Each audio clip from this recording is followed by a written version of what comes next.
saya.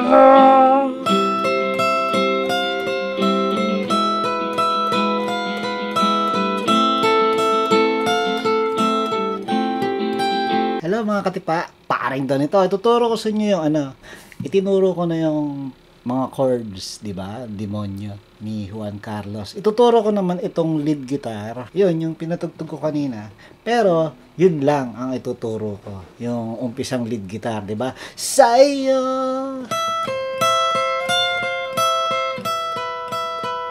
Alright, yun lang. Tapos, magiging freestyle na yung mga susunod na ipapagawa ko sa'yo. Kumbaga, bibigyan kita ng training sa paggawa ng scale, sa pagtugtog ng scale. So, papracticein mo yung sarili mo sa pag-i-scale, sa paglilid, sa pagsasolo. Ang gagamitin natin dito, C major scale. Pwede natin gamitin yun para dito sa tugtog na ito. Ang chords, di ba, ay C, E, A minor, tapos F, or F major 7. Magsasolo ako gagamit ako ng C major scale, ha?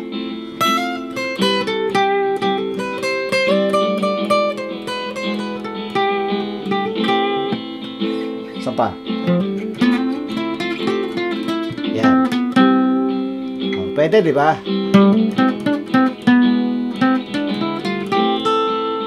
So, ganun na lang. Yung umpisa, yan, yung unang-unang nangyari. Ituturo ko talaga yan. And then, ang susunod, yung sasabihin ko na lang yung scale ng C.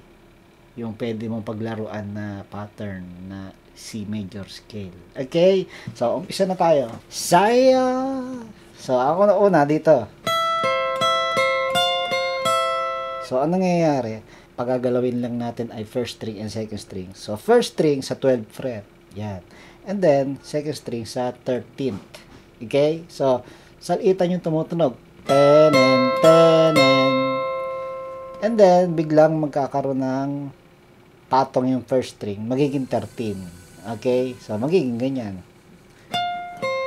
Ganon. Ting, tong. And then, babalik do sa 12. Ayan. So, ayan ha. Salitan yung mga strings. So, first string, second string. Ganon.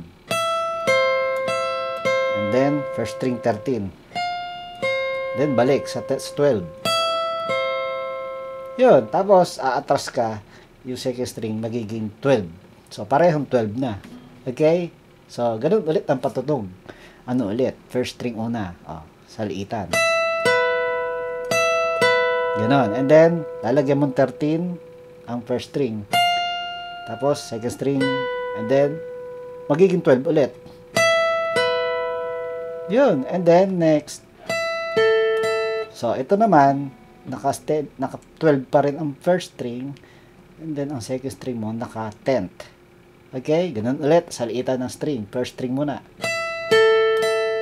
And then, gamitin mo yung hililiit. Lagyan mo yung 13 ulit sa first string. Then, second string. And then, bitaw ulit. Magiging 12 ulit ang first string. And then, finally, gagamitin mo first string at third string. Okay? Yun ang salitan. Hindi second string itong dulo. Third string yung kasalitan ng first string. So, string 1, string 3. Okay? Ang first string mo nasa 15. And then, ang third string mo nasa 12. First string, third string. Isa pa. And then, bababa, ang first string magiging 13. And then, third string. And then, magiging 12 ulit. Ganon. Okay?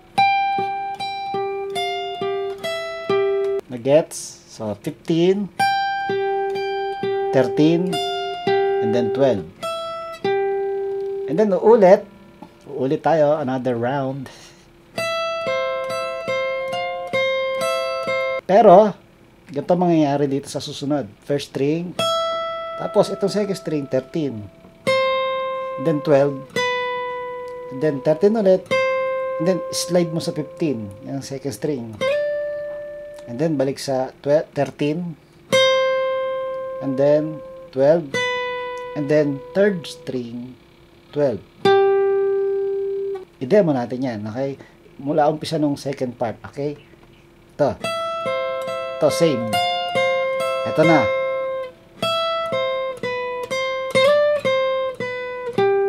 Ganon. And then, third string, 9, 10, and then 12. And then, susunod dyan, ito naman, fourth string, 10, 12, 9. Ang third string. So, ayun. Ito muna. And then lastly, gaganunin mo lang. For fifth string, mag-hammer on 10 to 12. And then balik sa 10. 10th fret. Yun. So, i-demo natin.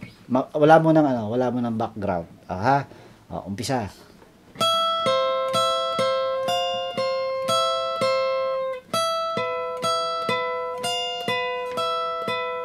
Diba? And then ito. Yan. And then, yung second part. Ito.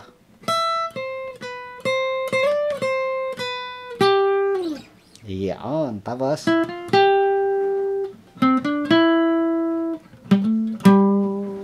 ganon.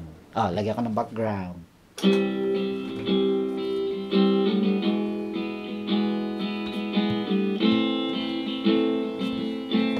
4, 3, 2, 1.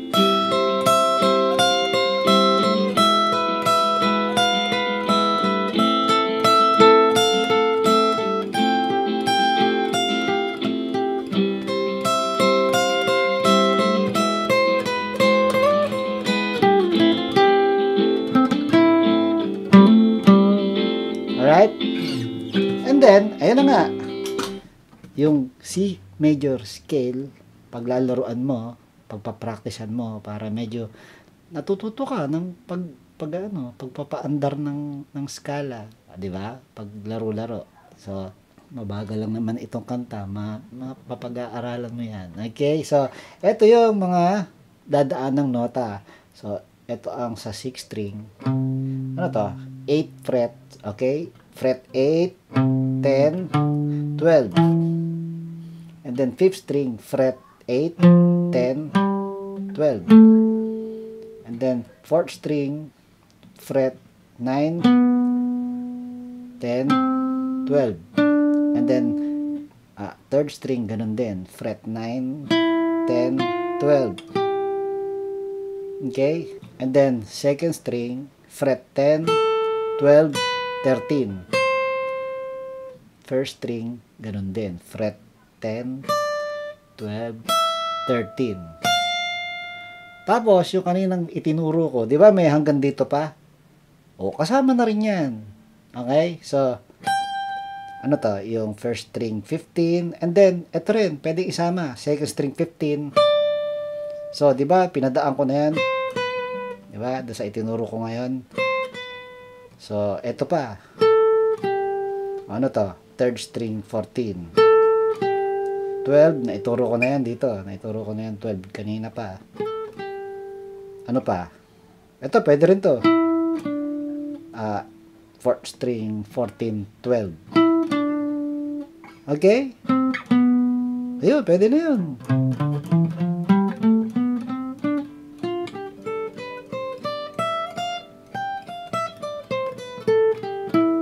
I-memorize mo yung pattern. So, pwede yan.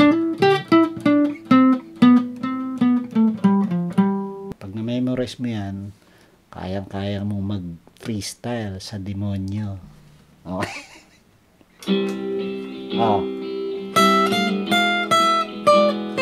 Dahan-dahan lang muna. Yung pa isa-isa. Ang mahalaga, nasa ulo mo yung pattern.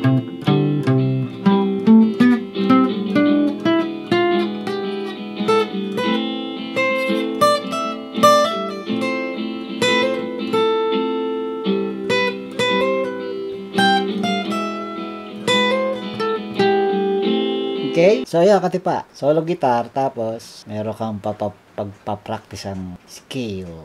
Diba? So, ito, may background music tayo. Itong nirecord kong background. strumming ng demonyo. So, para may pagpapraktisan ka. Okay? Alright, paring Dan here.